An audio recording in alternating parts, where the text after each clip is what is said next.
વાલા વિદ્યાર્થી મિત્રો, ગણિતના આ પહેલા પીરિયડમાં હું સંતોષ સદગુરુ આપ સૌનું હાર્દિક સ્વાગત કરું છું. 11મા ધોરણનો પહેલો પીરિયડ, જેમાં આપણે 11મા ધોરણના અભ્યાસક્રમ વિશેની માહિતી લઈશું. અને 11મું ધોરણ 10મા ધોરણથી કેવી રીતે અલગ પડે છે અને કઈ કઈ કાળજી આપણે રાખવી જોઈએ એના વિશે આપણે અહીંયા ચર્ચા કરીશું. કેટલીક મહત્વની બાબતો હું તમને જણાવી દઉં. અહીંયા ખાસ ગણિત વિષય શીખવા માટે કેલ્ક્યુલેટિવ સ્કિલની જરૂર પડે, અને એટલા માટે કેટલીક ડિસિપ્લિન અથવા શિસ્તની જરૂર પડે. એટલે જ્યારે તમે ગણિતનો પીરિયડ ભણવા માટે બેસો ત્યારે તમારી સાથે ગણિતનું પાઠ્યપુસ્તક, નોટબુક, પેન, પેન્સિલ બધું લઈને બેસવાનું, અને એવી સારી વ્યવસ્થિત જગ્યા પર બેસવાનું કે જ્યાંથી હું તમને ગમે ત્યારે વિડીયો ચાલુ કરવા કહું અથવા તો તમને ગમે ત્યારે તમારું ડિસ્પ્લે બતાવવા કહું, તમારે એ બતાવી શકાય. એ રીતે તમારે બેસવાનું છે. તો મિત્રો, ગણિત વિષય એ ખૂબ જ જૂનો વિષય છે. વર્ષોથી આપણે ગણિત શીખતા આવેલા છે. ધોરણ 1થી માંડીને ધોરણ 10 સુધી ગણિત ફરજિયાત વિષય છે, પણ 11મા ધોરણથી એને મરજિયાત કરી દેવામાં આવ્યો છે. તો ધોરણ 1થી ધોરણ 10 સુધી ગણિત ફરજિયાત વિષય છે, એ પરથી જ ગણિતનું મહત્વ ઉપજી આવે છે. કોઈ પણ અનુભવી શિક્ષકને તમે પૂછો કે ગણિત વગર 11-12 સાયન્સ ક્લિયર કરાય, તો જવાબ મળશે ના. તમે બાયો ગ્રુપ લો કે મેથ્સ ગ્રુપ લો, ગણિતની જરૂર તો પડે જ. બાયો ગ્રુપમાં બી પડે અને મેથ્સ ગ્રુપમાં બી પડે. વર્ષોથી હું ફિઝિક્સ મેથ્સ ભણાવું છું. ફિઝિક્સના બાળકો જે મારા પાસે ભણે છે અને જેમનો ગણિતનો પાયો કાચો છે, જેમને ઇવન ગણિતના બેઝિક ખ્યાલો નથી આવડતા, એ લોકોને ફિઝિક્સ અઘરું પડે જ છે. એટલે ગણિત જે તમે 11 અને 12મામાં જે ગણિત ભણવાના છો એના લગભગ 40% તો તમારે ફિઝિક્સમાં આમે ભણવાનું છે. એટલે ગણિત એ ફિઝિક્સનો ઓવરલેપિંગ સબ્જેક્ટ છે. એ રીતે બી ગણિતનું મહત્ત્વ ખૂબ છે. તો મિત્રો, ચાલો આપણે આપણા પાઠ્યપુસ્તક તરફ નજર મારીએ. આ આપણું પાઠ્યપુસ્તક છે, જે આપણી સામે સ્ક્રીન પર દેખાય છે.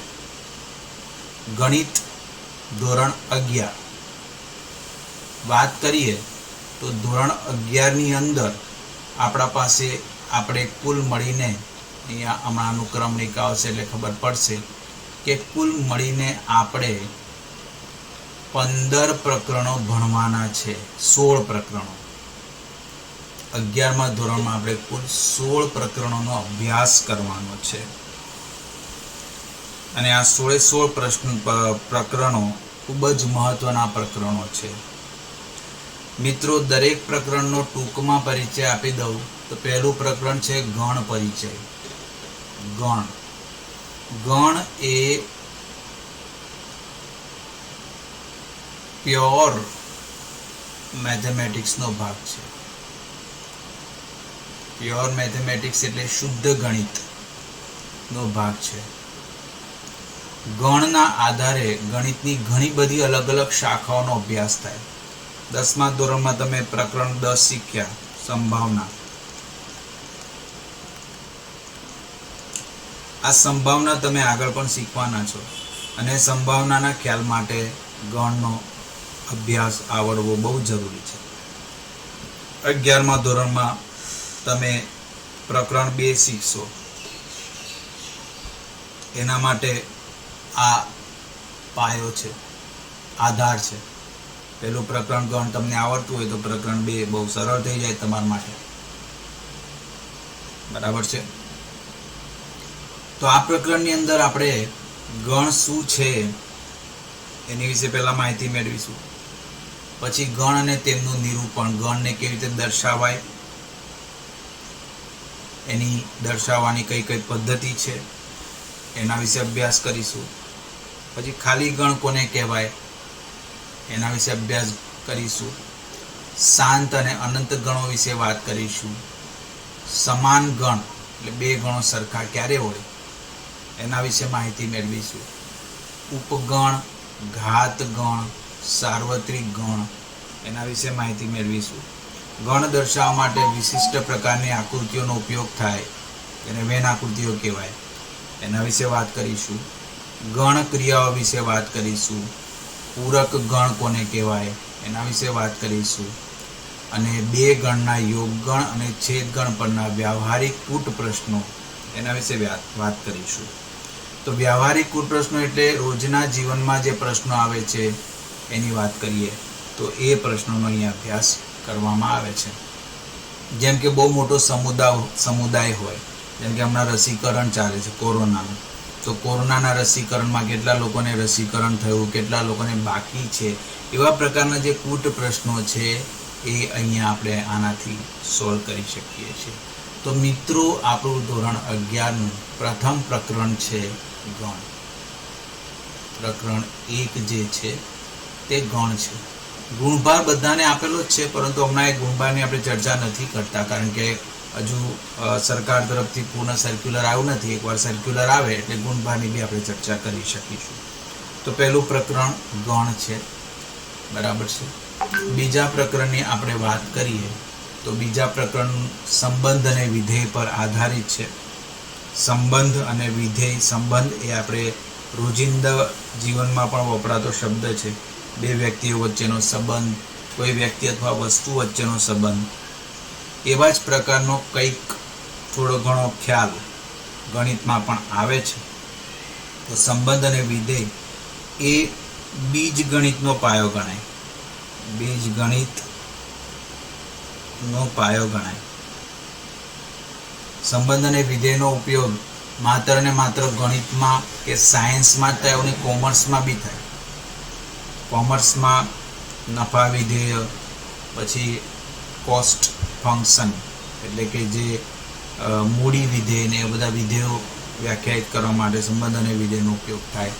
એમાં આપણે પહેલાં પ્રાસ્તાવિકમાં એની માહિતી મેળવીશું. ગણનો કાર્ટેશીય ગુણાકાર એટલે શું સમજીશું, સંબંધ એટલે શું અને વિધેય એટલે શું, આ વાત આપણે શીખીશું.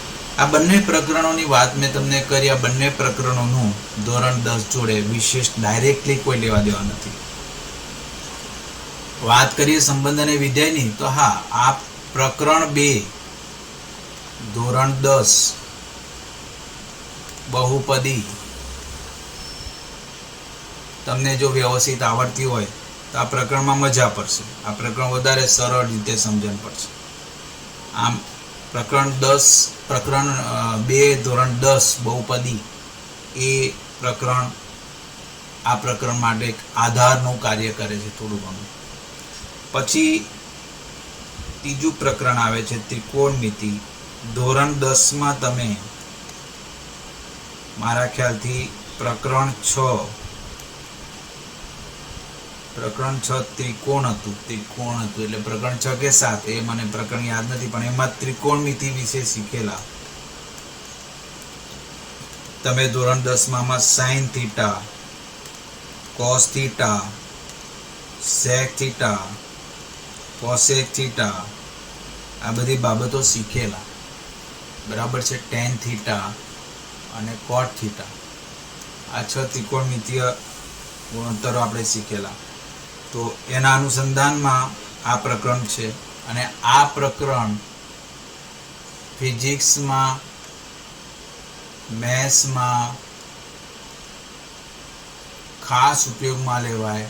સ્ટેન્ડર્ડ 11 and 12 બંનેમાં આ પ્રકરણ કાચું રહી જાય તો 11 અને 12 બંનેમાં દરેકે દરેક પ્રકરણમાં તકલીફ થાય.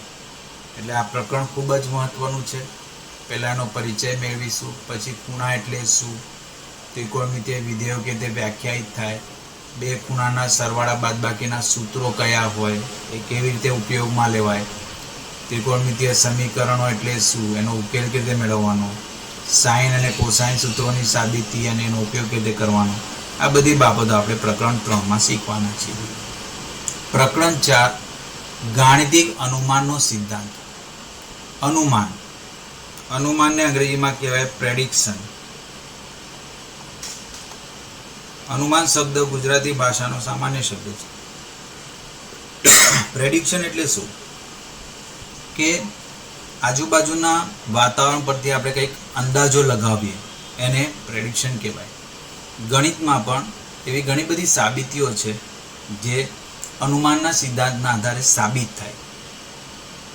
તો એ અનુમાનનો સિદ્ધાંત કેવી રીતે કાર્ય કરે, એના પરથી કયા કયા વિધાનો સાબિત થાય, એની સાબિતીઓ કેવી રીતે આપવાની, આ બધી જ બાબતો આપણે આ પ્રકરણમાં શીખીશું. પહેલાં આ પ્રકરણનો તમને પરિચય આપવામાં આવશે, એના વિષયની બાબતે તમને માહિતી આપવામાં આવશે અને પછી એનો ઉપયોગ આપણે કરવાના છીએ. તો આ બહુ જ એક્સાઇટિંગ મેટર છે, રોમાંચકારી મેથડ છે કે આપણે અઘરામાં અઘરા પ્રમેયો પણ ગાણિતિક અનુમાનના સિદ્ધાંતથી સાબિત કરી શકીએ છીએ. પ્રકરણ 5ની વાત કરીએ તો પ્રકરણ 5ને સંકર સંખ્યાઓ કહે છે. સંકર સંખ્યાઓ અને દ્વિઘાત સમીકરણને લગતું આ પ્રકરણ છે. આપણે ધોરણ 10ની યાદ કરો, ધોરણ 10 તમે દ્વિઘાત સમીકરણ પ્રકરણ 4માં શીખેલા. પ્રકરણ 4 દ્વિઘાત સમીકરણ બધાને યાદ છે ને? ઓકે, તો દ્વિઘાત સમીકરણ તમે પ્રકરણ 4માં શીખેલા. દ્વિઘાત સમીકરણનું સ્વરૂપ આવે ax² plus bx plus c = 0. આ સ્વરૂપનું દ્વિઘાત સમીકરણ હોય અને એમાં આપણે વિવેચક શોધતા હતા. વિવેચક ડેલ્ટા, જેનું સૂત્ર હતું b² - 4ac. હવે ડેલ્ટાના અલગ અલગ સ્વરૂપો પરથી આપણે બીજ કેવા હશે એની વાત કરતા હતા. Delta is greater than 0, delta is equal to 0, delta is less than 0. તો આપણે જોતા હતા ડેલ્ટા ઇઝ ગ્રેટર દેન 0 હોય તો બે અસમાન વાસ્તવિક બીજ, અહીંયા બે સમાન બીજ, બંને સરખા બીજો આવે, અને અહીંયા વાસ્તવિક બીજ શક્ય નથી એવું આપણે લખતા હતા. વાસ્તવિક બીજ શક્ય નથી. તો વાસ્તવિક બીજ શક્ય નથી તો કયું બીજ શક્ય છે? તો કે સંકર બીજ શક્ય છે. અને એના માટે આપણે આ સંકર સંખ્યાઓ શોધવાની છે. સંકર સંખ્યાઓની અંદર આપણે ઋણ સંખ્યાઓના વર્ગમૂળો પણ શોધીશું. જેમ કે વર્ગમૂળ -4 = 2i થાય. આ કેવી રીતે થાય એ આપણે આમાં સંકર સંખ્યાઓમાં શીખવાના છે. તો એનો પરિચય પહેલા મેળવીએ, પછી સંકર સંખ્યાઓ કોને કહેવાય, સંકર સંખ્યાઓનું બીજગણિત એના વિશે આપણી માહિતી મેળવીશું. પછી સંકર સંખ્યાઓનો માનાંક એટલે શું તથા એની અનુબદ્ધ સંકર સંખ્યા કોને કહેવાય એની માહિતી મેળવાય. આર્ગન આકૃતિ અને ધ્રુવીય સ્વરૂપ જે સંકર સંખ્યાને દર્શાવવા માટેની આકૃતિ છે એનો અભ્યાસ આપણે કરવાના છીએ. દ્વિઘાત સમીકરણો જેમાં વિવેચકનું મૂલ્ય ઋણ હોય એવા સમીકરણો પણ આપણે અહીંયા અભ્યાસ કરવાનો છે. અને સંકર સંખ્યાનું વર્ગમૂળ કેવી રીતે શોધી શકાય એ બાબતે બી આપણે આનો અભ્યાસ કરવાના છે. તો આપણે હમણાં સુધી જોયું કે પ્રકરણ 1 જે છે ગણ પરિચય, પ્રકરણ 2ની વાત કરીએ તો એ સંબંધ અને વિધેય આધારિત પ્રકરણ છે. સંબંધ અને વિધેય આધારિત પ્રકરણ છે. પ્રકરણ 3માં આપણે જોયું કે આપણે પ્રકરણ 3માં ત્રિકોણમિતીય વિધેયો શીખવાના છે. ત્રિકોણમિતીય વિધેયો શીખવાના છે. પ્રકરણ 4ની આપણે વાત કરી. પ્રકરણ 4માં આપણે ગાણિતિક અનુમાનનો સિદ્ધાંત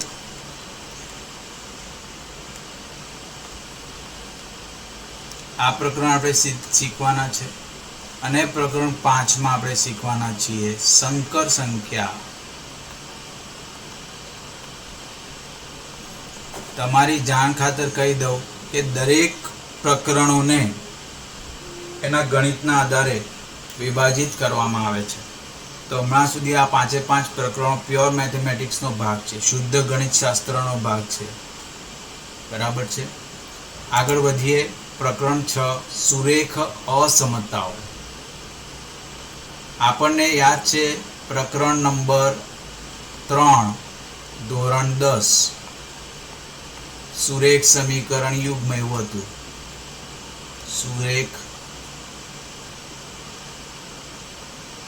સુરેખ સમીકરણ યુગ્મ એવી વાત હતી. એમાં ax plus by plus c is equal to 0 આવા પ્રકારના સમીકરણો આવતા હતા. એવા બે સમીકરણ આપણે લેતા હતા એટલે એને યુગ્મ કહેવાય. તો આને સમીકરણ કહેવાય. અને અસમતાઓ ક્યારે કહેવાય? જ્યારે આપણે ax plus by plus c is less than 0 લખીએ, અથવા ગ્રેટર ધેન 0 લખીએ, અથવા less than or equal to 0 લખીએ, અથવા greater than or equal to 0 લખીએ. તો આવી જે એક્સપ્રેશન છે, આવા પ્રકારની જે ગાણિતિક અભિવ્યક્તિઓ છે, એને આપણે સુરેખ અસમતાઓ કહીએ છીએ. એનો પરિચય મેળવીશું. અસમતાઓ એટલે શું એ સમજીશું.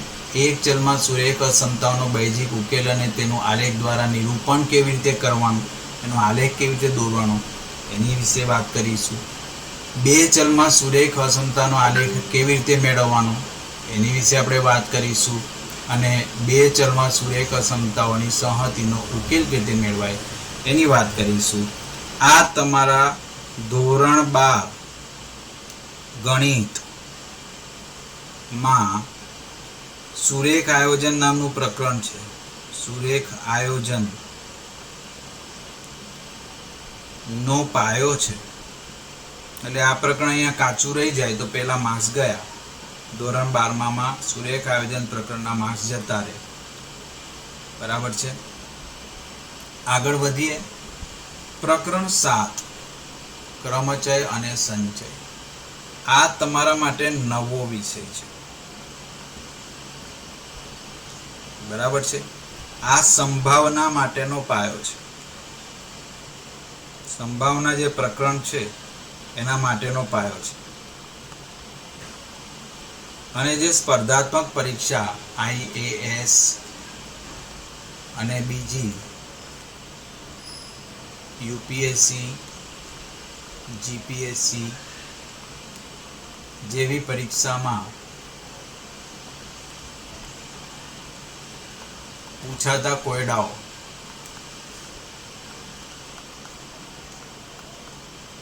એને ઉકેલવા માટે આ પ્રકરણ બહુ જ કામ લાગે. એટલે ક્રમચય શું છે, સંચય શું છે એની વ્યાખ્યાથી માંડીને ગણતરીનો મૂળભૂત સિદ્ધાંત કોને કહેવાય, ક્રમચયો કોને કહેવાય, સંચયો કોને કહેવાય, એ બધી માહિતી અને એની ગણતરી આપણે આ પ્રકરણમાં શીખવાના છે. પછી પ્રકરણ 8નું નામ છે દ્વિપદી પ્રમેય. દ્વિ એટલે બે. દ્વિનો અર્થ થાય છે બે. આમાં બે પદો હોય અને બે પદો એક બ્રેકેટમાં હોય અને એનું પાવર n. આનું વિસ્તરણ આપણે આ પ્રકરણમાં શીખીશું. એનો પરિચય મેળવીશું. ધન પૂર્ણાંક માટે દ્વિપદી પ્રમેય કોને કેવી રીતે લખાય અને એના વ્યાપક અને મધ્યમ પદો કયા કયા હોય એના માટે આપણે વાત કરીશું. ત્યાર પછી પ્રકરણ નંબર 9 શ્રેણી અને શ્રેણી. જેમ આગળના પ્રકરણમાં મેં તમને કીધું કે ક્રમચય અને સંચયમાં સ્પર્ધાત્મક પરીક્ષા માટે બહુ જરૂરી છે, તેમ આ પણ સ્પર્ધાત્મક પરીક્ષાઓ માટે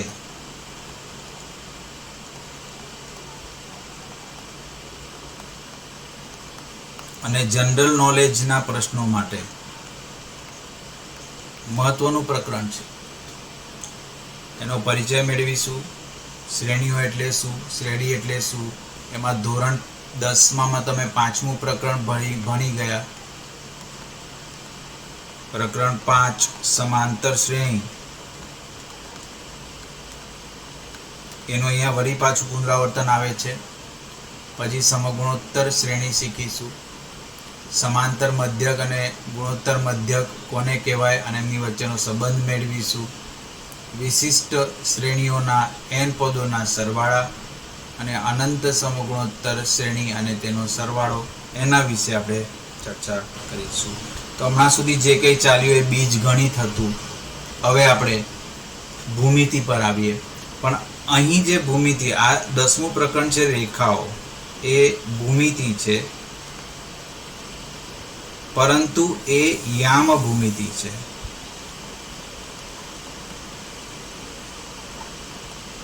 યુક્લિડિયન ભૂમિતિ નથી. યુક્લિડિયન ભૂમિતિ એટલે કે જે તમે 10માં શીખ્યા, સાબિતીવાળી, પ્રમેયવાળી, એવી આ ભૂમિતિ નથી. આ ભૂમિતિ આખી અલગ છે, યામ ભૂમિતિ છે. આ યામ ભૂમિતિમાં પહેલા આપણે રેખાનો પરિચય લઈશું. રેખાઓ એટલે એનો પ્રાસ્તવિક, રેખાનો ઢાળ, રેખાના સમીકરણના વિવિધ સ્વરૂપો, રેખાનું વ્યાપક સમીકરણ, બિંદુથી રેખાનું લંબ અંતર, આ બધી બાબતોનો આપણે અહીંયા અભ્યાસ કરીશું. બે રેખાઓના છેદ બિંદુમાંથી પસાર થતી એક ત્રીજી રેખાનું સમીકરણ, ઉગમ બિંદુનું સ્થાનાંતર, અને બે રેખાઓના છેદ બિંદુમાંથી અનેક રેખાઓ પસાર થાય એટલે સંહતિ. સંહતિ એટલે સમૂહ, રેખાઓનો સમૂહ, એનું સમીકરણ કેવી રીતે મળે એનો અભ્યાસ કરીશું. અને એ ભૂમિતિનો ભાગ છે. એટલે પ્રકરણ 11 શાંકવો પણ ભૂમિતિનો ભાગ છે. પરંતુ આ ભૂમિતિ પણ કેવી ભૂમિતિ છે? યામ ભૂમિતિ છે. યુક્લિડિયન ભૂમિતિ નથી. એટલે આકૃતિઓ દોરવી પડશે, પણ આકૃતિઓ દોરીને એના માપ પરથી નથી કરવાનું. આમાં યામાક્ષો લેવા પડે, એક્સ અક્ષ અને વાય અક્ષ લેવું પડે. તો શાંકવોનો પરિચય મેળવીશું. શંકુનો પરિચ્છેદ એટલે શંકુને છેદવામાં આવે તો શું થાય એની વાત કરીશું. વર્તુળ એટલે શું, એનું સમીકરણ શું. પરવલય એટલે શું, એનું શું સમીકરણ આવે. ઉપવલય એટલે શું, એનું શું સમીકરણ આવે. અને અતિવલય એટલે શું, એનું સમીકરણ શું આવે. આ બધી બાબતોનો અભ્યાસ આપણે 11મા પ્રકરણમાં કરીશું. તો 10મું અને 11મું પ્રકરણ યામભૂમિતિ છે, દ્વિપરિમાણીય યામભૂમિતિ છે. તો આપણે વાત કરી ત્યાં સુધી, પ્રકરણ 5 સુધી આપણે આવેલા. પ્રકરણ 6 મેં તમને વાત કરી તેમ પ્રકરણ 6 સુરેખ અસમતાઓને લગતું છે. સુરેખ અસમતાઓ. પ્રકરણ 7 આપણે જોયું તેમ ક્રમચય અને સંચયને લગતું છે.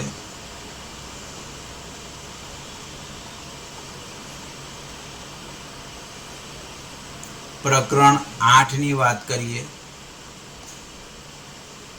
ક્રમચય અને સંચય પછી શ્રેણી અને શ્રેણીની વાત આવે છે. પ્રકરણ 8 ની અંદર આપણે જોયું કે દ્વિપદી પ્રમેયની વાત આવે છે. દ્વિપદી પ્રમેય. પ્રકરણ 9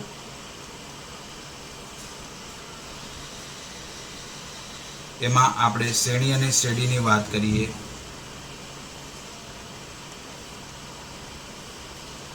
પ્રકરણ 10 પછી યામ ભૂમિતિ ચાલુ થાય એટલે પ્રકરણ 10 યામ ભૂમિતિ તરીકે ઓળખાય, જેની અંદર આપણે રેખાઓ શીખવાનું છે.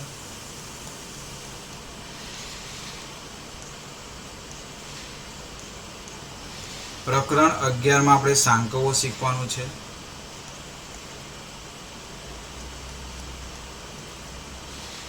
એ પણ યામ ભૂમિતિનો ભાગ છે.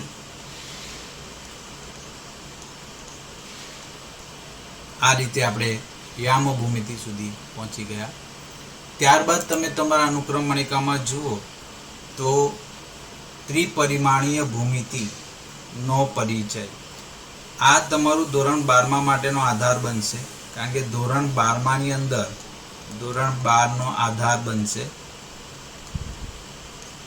કારણ કે ધોરણ 12 આના આધારે પ્રકરણ આવવાનું છે.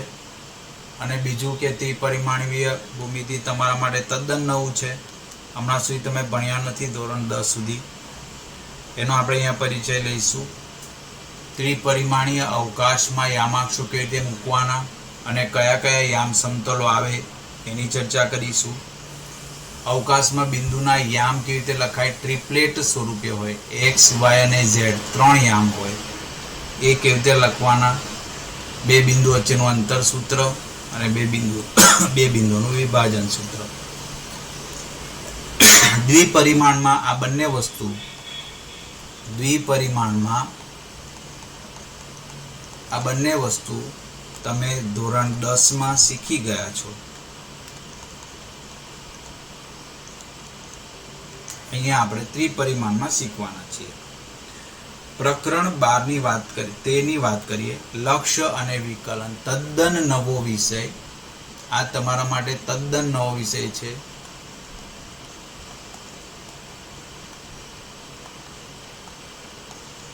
બરાબર છે. બંને ગ્રુપ, બાયો ગ્રુપ માટે અને મેથ્સ ગ્રુપ માટે, બંને ગ્રુપ માટે આ આવડવું જ જોઈએ.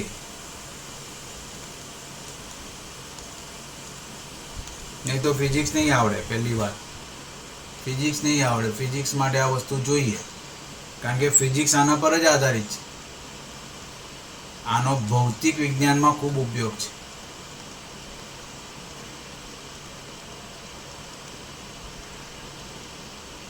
એને કલન શાસ્ત્ર કહેવાય. કલન શાસ્ત્ર વગર ભૌતિક વિજ્ઞાન બનતું જ નથી. અને આ શાસ્ત્ર ન્યૂટને બનાવ્યું છે. જેને ગુરુત્વાકર્ષણનો નિયમ બનાવ્યો એ ન્યૂટને જ આ શાસ્ત્ર બનાવ્યું છે. એટલે આ તો આવડવું જ જોઈએ. એનો પરિચય આપણે મેળવીશું.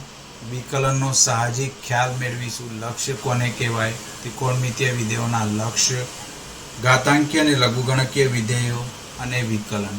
આ બધી બાબતો આપણે પ્રકરણ 13માં શીખીશું. જે કલન શાસ્ત્ર છે એ તમારા માટે તદ્દન નવો વિષય છે. પછી 14મું પ્રકરણ આવે છે ગાણિતિક તર્ક. એને અંગ્રેજીમાં લોજિક કહેવાય. લોજિક સામાન્ય પ્રવાહનો વિષય છે, પણ આપણે મેથ્સમાં પણ આવે છે. અને આના બેઝ પર ઇલેક્ટ્રોનિક આખું રચાયેલું છે. ઇલેક્ટ્રોનિક્સ જે છે એ આખું આના પર આધારિત છે. તો એ ગાણિતિક તર્ક એટલે શું, એમાં વિધાન કોને કહેવાય, જૂના વિધાનોમાંથી નવા વિધાનો કે તે બનાવવાના, વિશિષ્ટ શબ્દો અને શબ્દ સમૂહો, પ્રેરણ એટલે શું અને વિધાનોની યથાર્થતા કેવી રીતે ચેક કરવાની, એ બધી બાબતો આપણે આમાં શીખવાના છીએ. 15 નંબરનું પ્રકરણ છે આંકડાશાસ્ત્ર. તમને યાદ હશે કે ધોરણ 10માં પણ આંકડાશાસ્ત્ર હતું. અને ધોરણ 10માં આપણે શું શોધેલું, મધ્યક, મધ્યસ્થ અને બહુલક. આવું આપણે શોધેલું ધોરણ 10માં. આ મધ્યમાન સ્થિતિના માપ કહેવાય. મધ્યમાન સ્થિતિના માપ કહેવાય. આ માહિતીનું પ્રતિનિધિત્વ કરતા હોય, પણ માત્ર આ જ માહિતીનું પ્રતિનિધિત્વ કરી શકે એવું નથી. ઘણી વખતે આ માહિતીનું પ્રતિનિધિત્વ કરી શકતા નથી હોતા. એટલે આપણે 11મા ધોરણમાં પ્રસારના માપ શીખવાના છે. મધ્યમાન સ્થિતિના માપ તો 10મામાં શીખ્યા. હવે 11મામાં પ્રસારના માપ શીખીશું. એમાં પહેલું માપ આવે વિસ્તાર, બીજું સરેરાશ વિચલન, ત્રીજું આવે વિચરણ અને પ્રમાણિત વિચલન, અને ચોથું આવે આવૃત્તિ વિતરણનું વિશ્લેષણ. તો આ બધા આંકડાશાસ્ત્રના મુદ્દા જે છે એ આપણે શીખીશું પ્રકરણ 15માં. પ્રકરણ 16માં સંભાવનાની વાત આવે છે. આ બી તમે જાણો જ છો કે ધોરણ 10માં આપણે સંભાવના શીખી ગયા.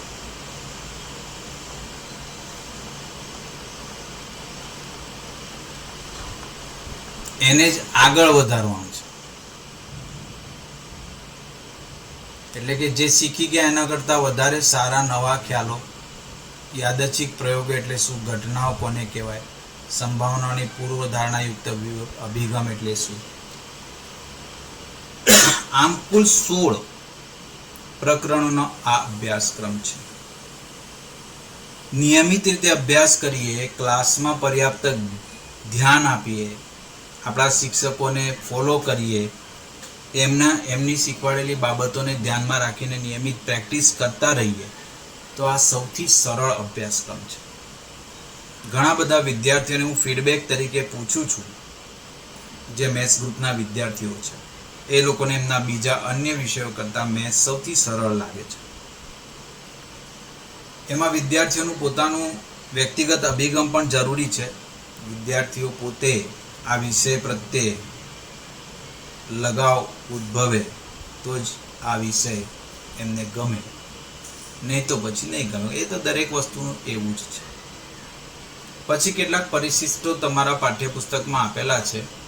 પરિશિષ્ટ એકમાં અનંત શ્રેણીઓના કેટલાક સૂત્રો આપેલા છે, એની માહિતી આપેલી છે. કોઈ પણ ઘાતાંક માટેનો દ્વિપદી પ્રમેય કેવી રીતે લખી શકાય એ આપેલું છે.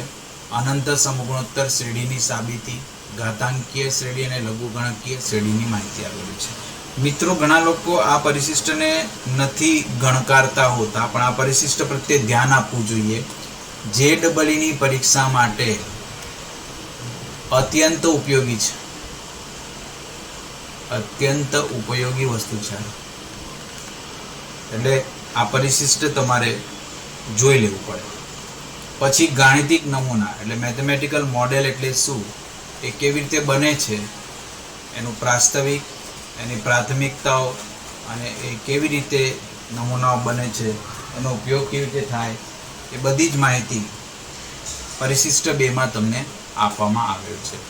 તો મિત્રો, આ આપણે ચર્ચા કરી કે કેવી રીતે આખું ગણિત ધોરણ 11માં વહેંચાયેલું છે, એ બધી બાબતો આપણે અહીંયા ધ્યાનથી જોઈએ.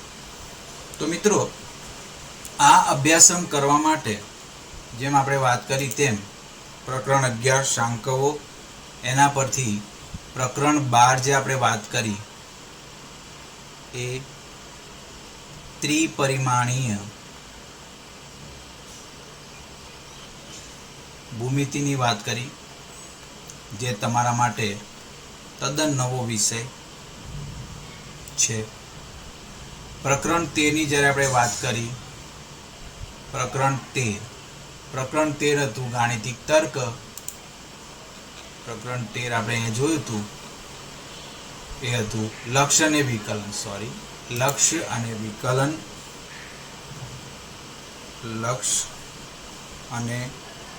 વિકલન.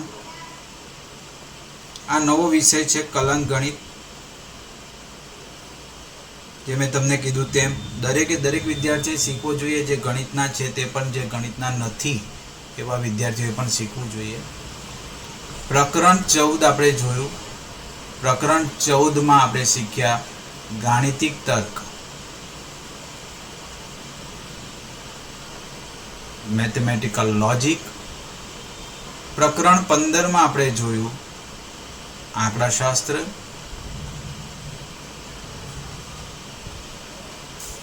અને પ્રકરણ 16 સંભાવના. મિત્રો, આ રીતે આપણો અભ્યાસક્રમ પૂરેપૂરો વહેંચાયેલો છે. અને આ અભ્યાસક્રમ માટે નિયમિત અભ્યાસ, રોજનું હોમવર્ક, રોજે રોજ ક્લાસમાં ધ્યાન આપવું, ક્લાસ એટેન્ડ કરવો, આ બધી બાબતો નિયમિતતા રાખવાથી બહુ સારી રીતે શીખી શકાય.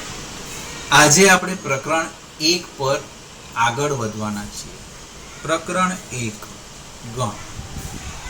પ્રકરણ 1 ગણ. ગણ પરિચય. ગણ એટલે શું? તો કે કોઈ પણ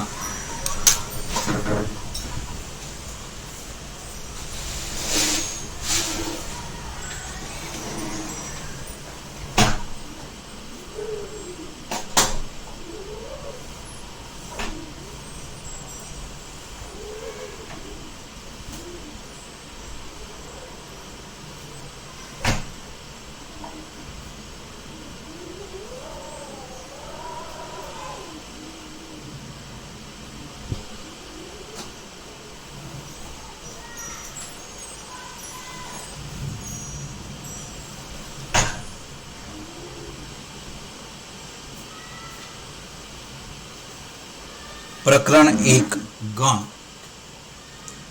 તો ગણ વિશે આપણે આજે ચર્ચા કરવાના છીએ. પ્રકરણ 1 ગણ.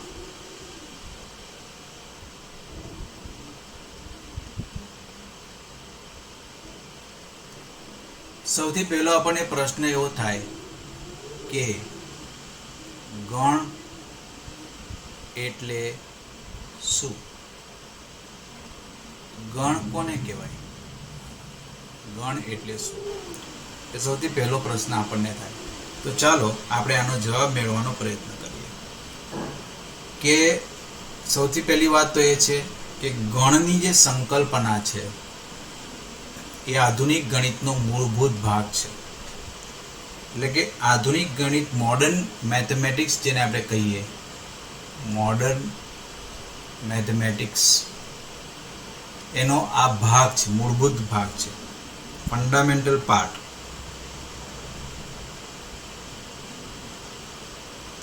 મૂળભૂત ભાગ છે.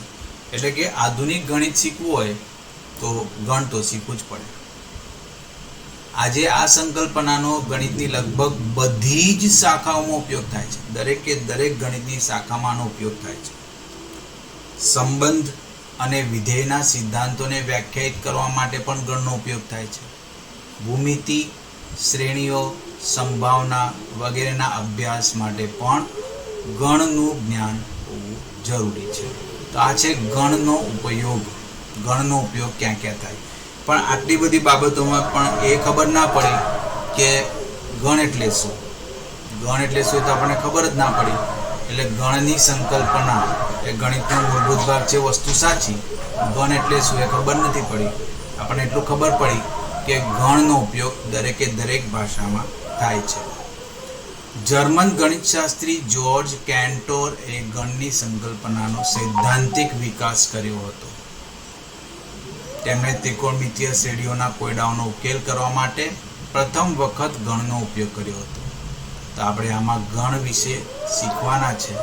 સૌથી પહેલા ગણ એટલે શું એની વાત કરીએ. કેટલાક સમૂહોની વાત કરીએ. આપણે ચોક્કસ પ્રકારની વસ્તુઓના સમૂહ એની વાત કરીએ. જેમ કે પત્તાનો ઢગ, વ્યક્તિઓનું ટોળું, ક્રિકેટની ટીમ. આ બધું શું છે? આ બધા કેટલાક ચોક્કસ પ્રકારના સમૂહો છે, એની આપણે વાત કરીએ. બરાબર છે. તો એવા પ્રકારના સમૂહોને ગણ કહી શકાય. બરાબર છે. આપણે લખીએ ગણ એટલે શું, તો કે ચોક્કસ પ્રકારના સમૂહોને ગણ કહેવામાં આવે છે. ચોક્કસ પ્રકારના સમૂહોને ચોક્કસ પ્રકારના વસ્તુઓના સમૂહને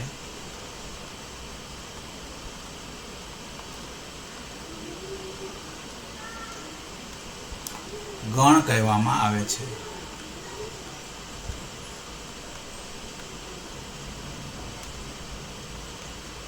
શબ્દ સમજી લેવો બહુ જરૂરી છે. ચોક્કસ પ્રકારની વસ્તુઓ. ચોક્કસ પ્રકારની વસ્તુ એટલે જે વ્યાખ્યાયિત થઈ શકે એવી, જેની વ્યાખ્યા આપી શકાય એવી વસ્તુઓ, એને ગણ કહેવામાં આવે છે. જેને વ્યાખ્યાયિત ના કરી શકાય એને આપણે ગણ ના કહી શકીએ. ઉદાહરણ તરીકે વાત કરીએ તો પત્તાનો ઢગ એને આપણે વ્યાખ્યાયિત કરી શકીએ. વ્યક્તિઓનું ટોળું એને આપણે વ્યાખ્યાયિત કરી શકીએ, ત્યાં વ્યક્તિઓ બધા ઊભા હોય. ક્રિકેટની ટીમ એને આપણે વ્યાખ્યાયિત કરી શકીએ. તો એવાને ગણ કહી શકાય. પ્રાકૃતિક સંખ્યાઓનો સમૂહ ગણ છે. બિંદુઓનો સમૂહ ગણ છે. અવિભાજ્ય સંખ્યાઓનો સમૂહ ગણ છે. આ બધા ગણ છે. કેટલાક સમૂહોનું આપણે નિરીક્ષણ કરીએ. 10 થી નાની અયુગ્મ પ્રાકૃતિક સંખ્યાઓ. અયુગ્મ એટલે એકી સંખ્યાઓ, 2 વડે ભાગ ન જાય એવી સંખ્યાઓ. તો 10 થી નાની અયુગ્મ પ્રાકૃતિક સંખ્યાઓ કઈ કઈ? 1, 3, 5, 7, 9. ભારતની નદીઓ. ભારતની નદીઓ જે છે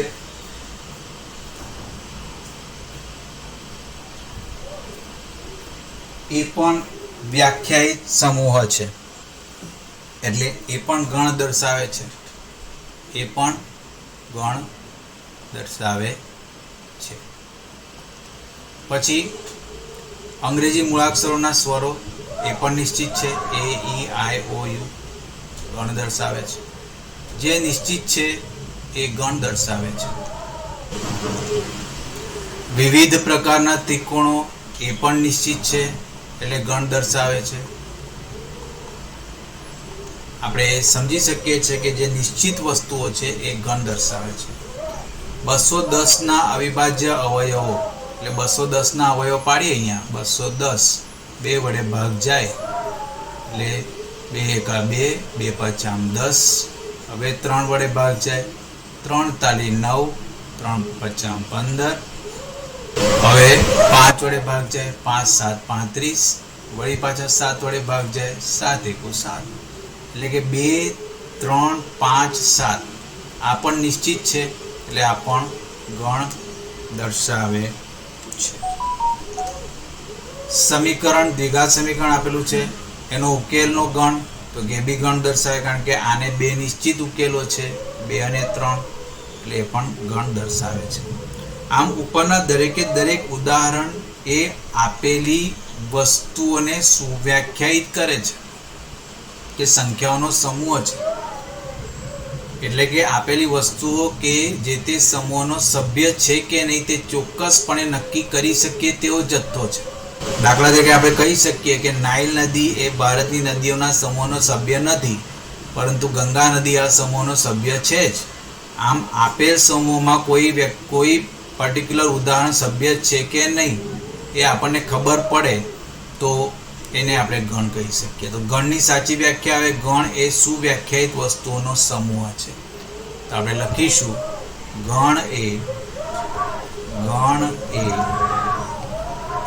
સુવ્યાખ્યાયિત વસ્તુઓનો સમૂહ છે. ગણ એ સુવ્યાખ્યાયિત વસ્તુઓનો સમૂહ છે. જે વસ્તુઓ સુવ્યાખ્યાયિત છે, વ્યવસ્થિત રીતે વ્યાખ્યાયિત છે, એને ગણ કહેવામાં આવે છે. ગણિતમાં આપણે ઘણા બધા ગણનો ઉપયોગ કરીએ છીએ. n એટલે બધી જ પ્રાકૃતિક સંખ્યાઓનો ગણ, z એટલે બધી જ પૂર્ણાંક સંખ્યાઓનો ગણ, q એટલે બધી જ સમય સંખ્યાઓનો ગણ, r એટલે બધી જ વાસ્તવિક સંખ્યાઓનો ગણ, z પ્લસ ધન પૂર્ણાંક સંખ્યાઓનો ગણ, q પ્લસ ધન સમય સંખ્યાઓનો ગણ અને r પ્લસ ધન વાસ્તવિક સંખ્યાઓનો ગણ. પ્રાકૃતિક સંખ્યાઓ એટલે તમને ખબર છે કે 1 થી શરૂ કરીને અનંત સુધીના પૂર્ણાંકો, એ બધી પ્રાકૃતિક સંખ્યાઓમાં ગણાય. પૂર્ણાંક સંખ્યા એટલે ઋણમાં અનંતથી શરૂ થાય અને ધનમાં અનંત સુધી જાય, બધી જ સંખ્યાઓ, એને આપણે z કહીએ, પૂર્ણાંક સંખ્યાઓનો ગણ. સમય સંખ્યાઓ એટલે એવી સંખ્યાઓ જેને p/q ના ફોર્મમાં લખી શકાય, એટલે એને યાદીના સ્વરૂપમાં ના લખી શકાય.